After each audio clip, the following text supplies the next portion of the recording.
गिरीश महाजनांनी एका चॅनलला मुलाखत देत असताना अत्यंत दिशाभूल अशी माहिती माध्यमांसमोर ठेवली। त्यामध्ये त्यांनी भूखंडाच्या बाबत बरीच चर्चा केली की भोसरीचा भूखंड घेतला वगैरे।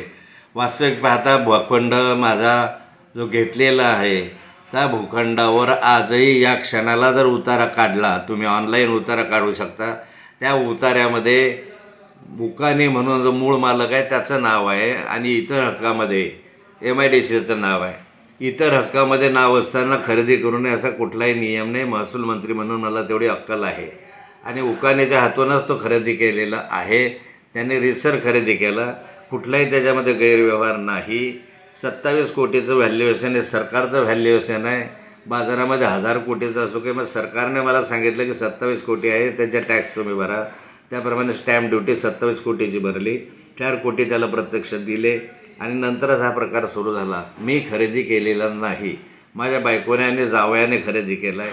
माझा 1 रुपयाचा त्याशी संबंध नाही, मी कधी गेलो नाही, कधी संबंध नाही। फक्त एक मीटिंग घेतली, या कारणासाठी मला ईडीने अडकवलं। त्याच्यामध्ये मीटिंग घेणं काही गुन्हा नाही आहे, नंतर कोर्टात ते सिद्ध होईल।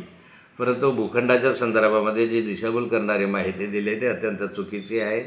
आता शेवटी हे आकसापोटी एकनाथ खडसेंना बदनाम करण्यासाठी त्या कालखंडामध्ये जे षडयंत्र रचलं गेलं, सारे माध्यमं वगैरे वगैरे पाहिलं असेल तुम्ही, त्या माध्यमातून ते केलं गेलं आणि ते प्रमुख सूत्रधार कोण आहे हे अख्ख्या महाराष्ट्राला त्याचं माहिती आहे। आता आमच्या मतदारसंघाच्या बोदवडला पाणी नाही आणि मग बोदवडची नगरपालिका आमची नाही, जळगावच्या मुक्ताईनगरची नाही, हे अत्यंत दिशाभूल करणार आहे। बोदवडला पाणी नाही तर माझी जबाबदारीच नाही आहे, माझी जबाबदारी शेवटची आहे।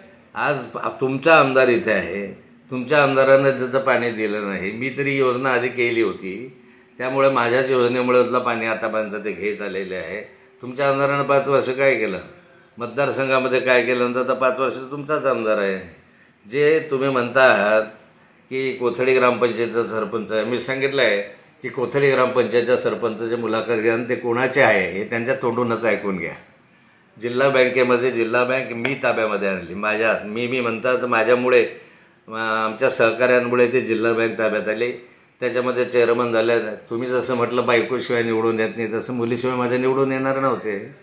आणि म्हणून जिल्हा बँकेच्या संदर्भामध्ये जिल्हा बँक आमच्या ताब्यात होती, दूध फेडरेशन माझ्या ताब्यात होतं।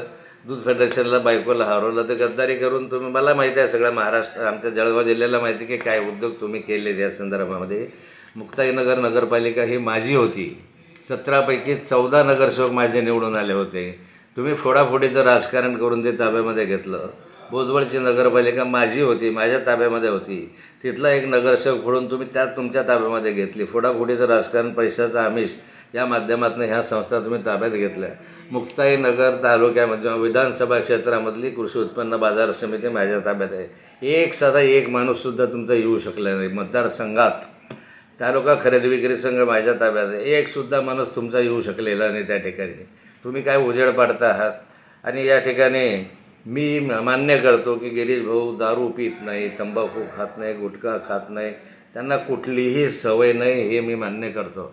त्यांना एकच सवय आहे, ते तुम्हाला माहिती आहे, त्यामुळे त्याच्यावर मी फार न बोललेलं बरं आहे। आता यामध्ये काय काम केलं, जेवढे जळगाव जिल्ह्यामध्ये धरणांचे कामं आत्ता नव्यानं उभे राहिलेले आहेत ते सगळे नाथाभाऊच्या कालखंडात झाले। याच्या मतदारसंघातले 100% धरणं नाथाभाऊच्या कालखंडामध्ये झाले। जळगाव जिल्ह्यामध्ये जेवढे धरणं झाले तेवढे पेंडिंग जे पडले ते पाटबंधारे मंत्री गिरीश महाजन असताना पडले, एकही धरण पूर्ण होऊ शकलं नाही।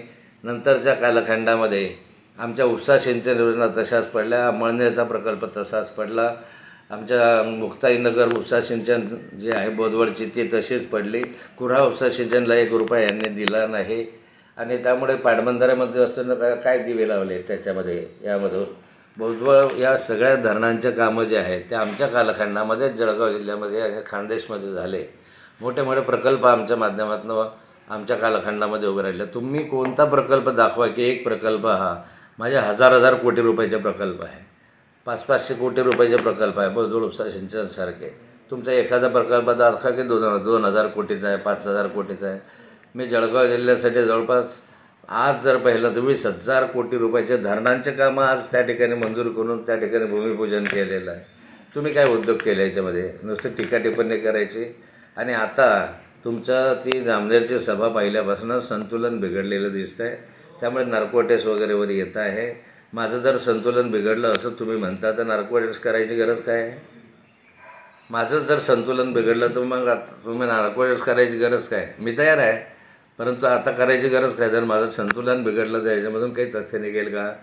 म्हणजे एवढं बडबड करणं, खोटं करणं, ते देवेंद्रजींच्या छत्रछायेखाली राहून फक्त मोठा झालेला माणूस आहे. स्वतःचं कर्तृत्व शून्य आहे आणि त्यामुळे याला फार काही भाव देण्याचा अर्थ नाही आहे. एबीपी माझा, उघडा डोळे बघा नीट.